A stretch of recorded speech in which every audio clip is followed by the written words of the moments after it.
सभी को नमस्कार। मैं हूं अशोक शर्मा। आज हम विषय हिंदी में वर्ण विचार भाग 4 पर चर्चा करेंगे। इससे पहले हमारे वर्ण विचार के पार्ट 1, 2 और 3 पार्ट कंप्लीट हो चुके हैं और जो शेष रह गया है वो हम इस पार्ट पर चर्चा करेंगे। तो इसमें हम सबसे पहले हिंदी वर्णमाला में वर्णों की संख्या कितनी होती है, इसके बारे में हम चर्चा करेंगे। हिंदी वर्णमाला में वर्णों की संख्या। देखिए, इससे पहले हमने स्वर पढ़े थे, कितने होते हैं? 11 होते हैं। व्यंजन के बारे में हमने पढ़ा था। कुल मिलाकर मुख्य जो 3 भेद माने गए हैं, स्पर्श व्यंजन, ऊष्म व्यंजन, कैसे लेकर मैं तक, स्पर्श व्यंजन और ऊष्म व्यंजन और अंतस्थ व्यंजन, ये हमने पढ़े थे। स्पर्श व्यंजन होते हैं 25, अंतस्थ व्यंजन ये रहे 4 अंतस्थ व्यंजन होते हैं और से है ऊष्म व्यंजन, इस प्रकार से 4 होते हैं। तो ये 33 होते हैं। 2 होते हैं अयोगवाह।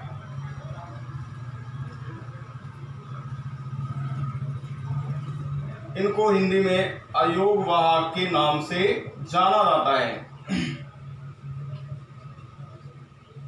इसके बाद में 2 होते हैं अतिरिक्त व्यंजन। इनको उत्क्षिप्त व्यंजन के नाम से भी जाना जाता है। ये कौन कौन से होते हैं? डे और डा और डा। इस प्रकार ये इनकी संख्या होती है 2। तो हिंदी वर्णमाला में वर्णों की संख्या, स्वर कितने हो गए? 11, व्यंजन हो गए 33, अयोगवाह, अंग और अह 2 और अतिरिक्त डा और डा 2। इस प्रकार से इनको हम जोड़ेंगे तो 33 और 11 44 और ये दोनों 4, तो ये हो गए 48। अगर प्रश्न पूछा जाता है कि हिंदी वर्णमाला में वर्णों की संख्या कुल मिलाकर कितनी होती है, तो अगर ऐसा प्रश्न आ जाता है कुल मिलाकर,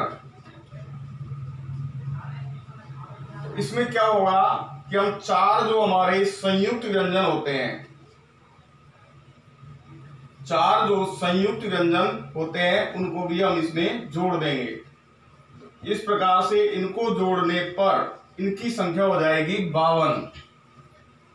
तो प्रतियोगी परीक्षाओं में प्रश्न 2 प्रकार से पूछा गया है कि हिंदी वर्णमाला में वर्णों की संख्या कितनी होती है। अगर इस प्रकार का प्रश्न पूछा जाता है तो हमें इसका उत्तर देना है 48 होती है। अगर वो पूछता है कि कुल मिलाकर, तो हमें इसमें 4 संयुक्त व्यंजन भी इसमें जोड़ करके इनकी संख्या हो जाएगी 52। तो ये हमें याद रखना है और इस प्रकार का प्रश्न कई बार पूछा गया है।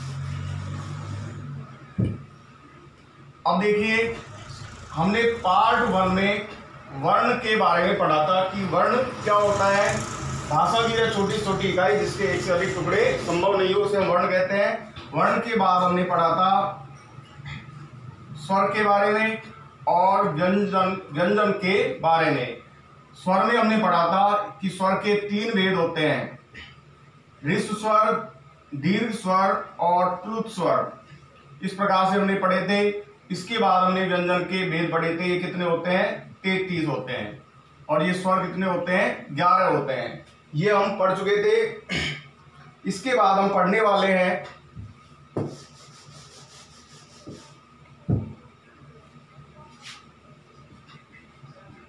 प्रयत्न के आधार पर। प्रयत्न क्या होता है कि वर्णों के संबंध में हम प्रयत्न से हमारा तात्पर्य है कि कोशिश, चेष्टा या परिश्रम। जब भी हम किसी वर्ण का उच्चारण करते हैं तो उसमें हमें बोलने में प्रयत्न करना पड़ता है। बिना प्रयत्न के कोई भी वर्ण नहीं बोला जाता है। तो जो प्रयत्न होता है वो 2 प्रकार का होता है, आभ्यंतर प्रयत्न और बाह्य प्रयत्न। तो आभ्यंतर प्रयत्न जो होता है, आभ्यंतर प्रयत्न एक होता है बाह्य प्रयत्न। जो आभ्यंतर प्रयत्न जो होता है वो होता है 4 प्रकार का। कौन कौन सा होता है? एक होता है स्पृष्ट, दूसरा होता है ईषत् स्पृष्ट,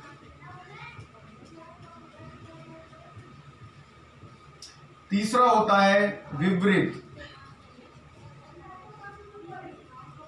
चौथा होता है ईषद् विवृत,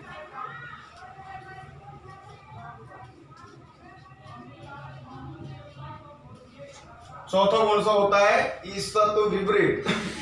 तो आज हम आभ्यंतर, इस वीडियो में आभ्यंतर प्रयत्न क्या होता है इस पर ही हम चर्चा करेंगे। आभ्यंतर प्रयत्न जो होता है वो 4 प्रकार का होता है। सबसे पहले आभ्यंतर प्रयत्न क्या होता है? जब हम किसी भी वर्ण का उच्चारण करते हैं तो उच्चारण करते समय जो भीतरी प्रयत्न हमें करना पड़ता है उसे हम आभ्यंतर प्रयत्न कहते हैं। आभ्यंतर प्रयत्न 4 प्रकार का होता है। इसमें 4 प्रकार के वर्ण होते हैं: स्पृष्ट, ईषत् स्पृष्ट, विवृत और ईषत् विवृत। तो इसमें 4 प्रकार के इसके भेद माने गए हैं: स्पृष्ट, ईषत् स्पृष्ट, विवृत और ईषत् विवृत। तो इसको हम थोड़ा सा डिटेल में पढ़ते हैं। तो स्पृष्ट वर्ण कौन कौन से होते हैं ये हम पहले भी पढ़ चुके हैं। कैसे लेकर मैं तक जो वर्ण होते हैं इनकी संख्या होती है 25। इनको स्पृष्ट वर्ण क्यों कहा जाता है? जब हम का से लेकर मां तक जब वर्णों का उच्चारण करते हैं तो मुख के अंदर 2 अंगों का स्पर्श होता है।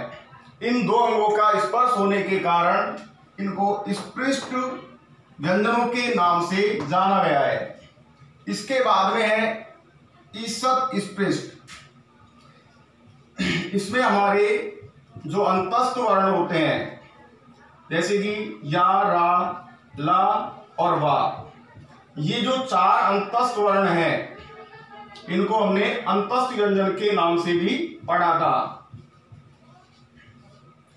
तो जब हम इनका उच्चारण करते हैं या, रा, ला, वा, तो हमारे जो जीभ के पास में जो हवा है वो बिना रगड़ खाए बाहर निकल जाती है।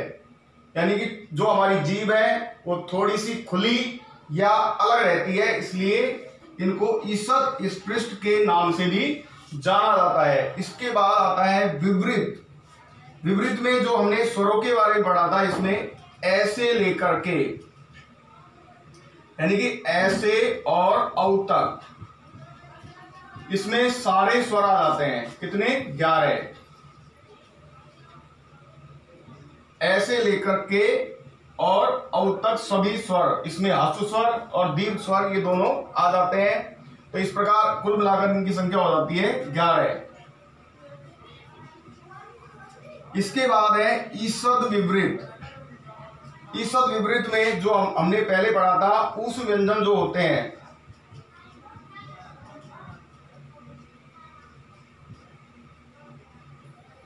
इसमें उस व्यंजन होते हैं। ये श, ये कौन सा स है? तालु वाला। ये षटकोण वाला स है। जब हम षटकोण लिखते हैं तो ये मूर्धन्य स है, ये मूर्धा से बोला जाता है, इसलिए इसको मूर्धन्य स कहा गया है। और ये है दंत स, ये दांतों के स्पर्श करने के कारण बोला जाता है, इसलिए इसको दंत स कहा गया है। और ये है होता है, ये भी ईषद् विवृत में ही आता है। इस है को हम काकल्य ध्वनि के नाम से भी जानते हैं। इसको काकल्य ध्वनि के नाम से भी जाना गया है। कई बार प्रतियोगी परीक्षा में पूछा गया है कि है का जो उच्चारण स्थान है, जैसे कंठ होता है, लेकिन इसको और किस नाम से जाना जाता है? तो ये काकल्य ध्वनि के नाम से भी जाना गया है। तो ये उस व्यंजन के नाम से भी ये चारों जाने जाते हैं। जब हम इनका उच्चारण करते हैं तो हमारी जो जिह्वा है थोड़ा मुख के अंदर भिन्न भिन्न भागों को छूती है। तो आज का जो हमारा ये आभ्यंतर प्रयत्न का जो टॉपिक है वो हमारा यहीं पर समाप्त होता है। और मुझे पूरा विश्वास है कि आपको ये अच्छी तरह समझ में आ गया होगा। अगर आपको ये अच्छी तरह समझ में आ गया है तो आप हमें लाइक करें, कमेंट करें और शेयर करें। और आपके कोई सुझाव है तो अपने कमेंट्स बॉक्स में लिख करके अवश्य भेजें। इससे मान लो कहीं पे आपको समझ में नहीं आ रहा है तो हम और अच्छा सुधार करने का प्रयास करेंगे। धन्यवाद।